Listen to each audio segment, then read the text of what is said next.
En el nombre del Padre, del Hijo y del Espíritu Santo. Amén.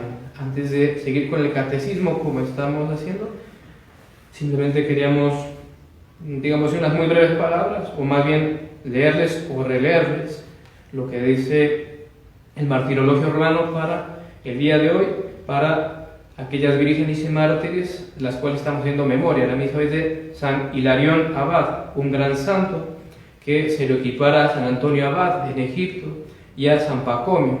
San Hilarión fue en Palestina, un gran santo.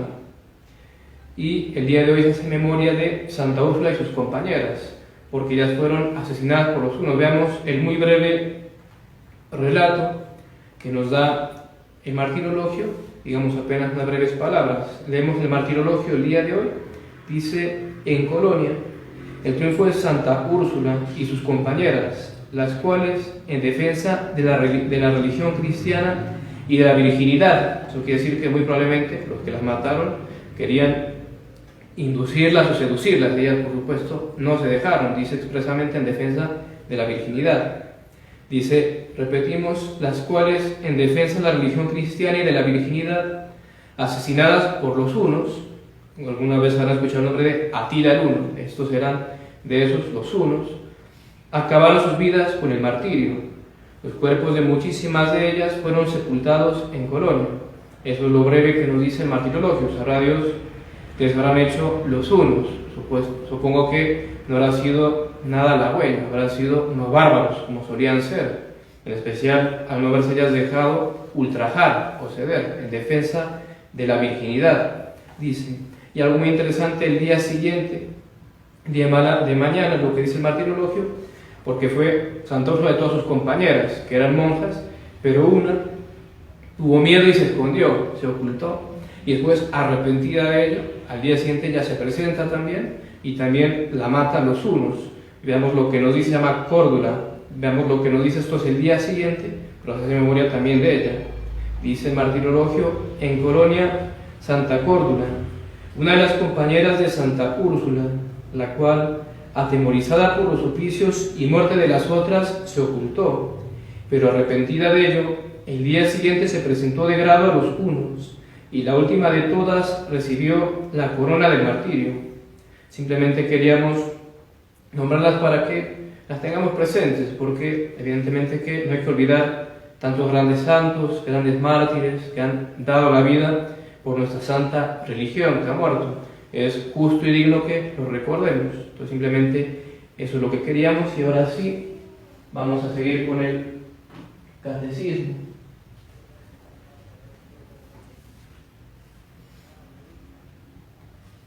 Ayer habíamos terminado de ver lo que nos enseña para el segundo artículo del credo. Ahora estamos iniciando el tercer artículo del credo. Estamos en la pregunta 84, que dice así: ¿qué nos enseña el tercer artículo? Que fue concebido por obra y gracia del Espíritu Santo, nació de Santa María Virgen. La respuesta: el tercer artículo del credo nos enseña que el Hijo de Dios tomó cuerpo y alma, como tenemos nosotros, en las purísimas entrañas de María Virgen, por obra del Espíritu Santo, y que nació de esta Virgen. Entonces, en este artículo del credo, el tercero, tenemos el dogma de que el Hijo de Dios, nuestro Señor Jesucristo, es verdadero Dios y verdadero hombre, porque hay que saber que así como están los que niegan la divinidad de Cristo, Arlo y tantos herejes que han habido, que dicen que Él no es Dios, también ha habido herejes que han dicho que no es o no fue verdadero hombre, que era una pura apariencia, su cuerpo era una pura apariencia, en realidad no padeció, no era pasible, porque era una pura apariencia. Esto solía ser error o herejía de los gnósticos, porque ellos ponían dos principios, principio bueno, principio malo. El principio bueno, creador de lo espiritual, el espíritu, el alma, y el principio malo es creador de la materia, la carne, eso es malo. Entonces, como eso es malo, evidentemente que el Hijo de Dios no tuvo carne, no la apariencia. No, por supuesto que no. Primeramente, Dios es creador de todo, visible e invisible, como ya vimos al ver el primer artículo del credo, también de todo lo material, y el Hijo de Dios tomó verdadera carne, o sea, se hizo verdaderamente hombre, es Dios verdadero y verdadero hombre.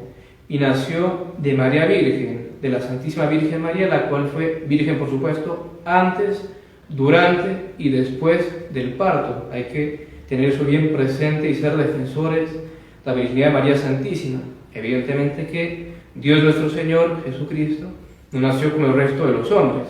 Hubo evidentemente allí un milagro, así como Él, después de la resurrección, tranquilamente pudo traspasar las puertas y estar allí en medio de los discípulos que se espantaron pensando que era un fantasma. Pudo traspasar, como era Dios omnipotente, el vientre de su madre sin dañar su integridad virginal. Evidentísimamente que sí. Y María Santísima fue virgen antes, durante y después del parto. Pasemos a la siguiente pregunta, el 85, que dice: concurrieron también el Padre y el Hijo a formar el cuerpo y crear el alma de Jesucristo. Muy interesante, porque en el artículo 3 decimos por obra y gracia del Espíritu Santo. Entonces estamos la pregunta diciendo, también el Padre y el Hijo, que también son Dios, como sabemos, también ellos concurrieron a formar ese cuerpo y crear esa alma. La respuesta dice sí. A formar el cuerpo y a crear el alma de Jesucristo concurrieron las tres divinas personas, porque todo lo que es adextra en la Santísima Trinidad, es decir, que no es interno en ella, sino hacia afuera, en definitiva hacia las criaturas, siempre lo hacen todas las tres divinas personas. Y así el Espíritu Santo, no solamente el Espíritu Santo, creó ese cuerpo y esa alma, en la cual se encarnó, que asumió el Verbo de Dios, sino también el Padre y el Hijo, el mismo Hijo que se encarnó él también, concurrió a crear su propio cuerpo y su propia alma.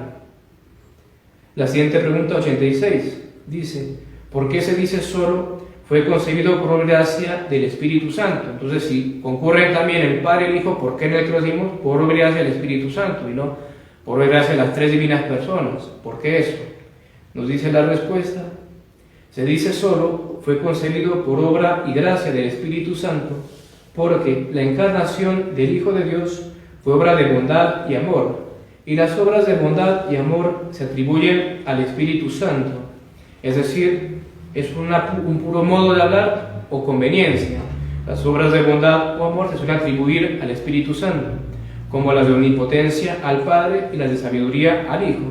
En realidad, tanto el Padre como el Hijo y el Espíritu Santo son creadores. Tanto el Padre como el Hijo como el Espíritu Santo son la sabiduría eterna. Tanto el Padre, el Hijo como el Espíritu Santo son, digamos, bondad y amor, y todas sus obras son bondad y amor. Es una simple forma de hablar, una conveniencia a nuestro pobre intelecto, que ocupa de esas cosas tal vez para más fácilmente captarlas. La siguiente y última pregunta por el día de hoy, la 87, dice así: ¿el Hijo de Dios, al hacerse hombre, dejó de ser Dios? No, el Hijo de Dios se hizo hombre sin dejar de ser Dios. Muy importante esta respuesta. Nuestro Señor Jesucristo es verdadero Dios y verdadero hombre, como veíamos. Es una realidad y un hecho que Él es Dios.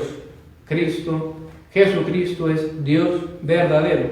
Y como decíamos ayer, esto es una verdad muy importante en la cual hay que afianzarnos, porque el gobierno mundial del anticristo, todo ese movimiento contra la religión católica, contra Cristo que estamos viendo, que vemos que se eleva o se crea ante nuestros ojos, tiene que negar esa verdad, que Cristo es Dios, porque si no, esta religión mundial que está profetizada el anticristo, ese amalgamar todas las religiones, una sola religión mundial, en el gobierno mundial del anticristo, no es posible hacerlo si se mantienen firme que Cristo es Dios. Porque como decíamos, eso no lo van a aceptar evidentemente ni los judíos, ni los musulmanes, ni los budistas, ni nadie. Entonces hay que quitar eso, hay que quitar que es Dios, que fue un grandísimo hombre, el mejor de todos, un gran profeta, pero como Mahoma, como Buda y todos los demás que quieran decir, Gandhi, etc. O por mucho, si se le dice Dios, como Arrio, que hay que saber que Arrio, que negaba la divinidad de Cristo, era un tramposo, podríamos decir, porque él decía, si quieren, díganle Dios, pero ese sentido impropio, porque en verdad no es Dios, es el primogénito de toda criatura, es lo más grande de lo que hay, pero no es Dios. Entonces también hay que tener cuidado porque está esa variante, no solamente decir que no es Dios, sino tal vez decir, sí es Dios, pero como Buda, como Alá y como todas las otras falsas divinidades, que es lo mismo que decir que no es Dios. Entonces estar pendientes de esa variante que tal vez es la más común, o tal vez más fácil de engañar a la gente hoy en día, con todo el ecumenismo que hay en la falsa iglesia moderna con el modernismo. Entonces Cristo es Dios, único Dios verdadero, con el Padre y el Espíritu Santo, y esto es una verdad que hay que mantener inclusive con la vida, dar la vida por ello, como Santa Úrsula, que en defensa de la religión cristiana y de que Cristo es Dios y todas las demás verdades de la fe y de la virginidad, prefirieron antes morir que ceder y claudicar. En todo caso, dejamos allí por hoy. Dios mediante veremos qué más nos enseña el catecismo sobre Dios nuestro Señor Jesucristo, un montón de cuestiones bastante interesantes. Ave María Purísima, sin pecado concebida María Santísima. en el nombre del Padre, del Hijo y del Espíritu Santo. Amén.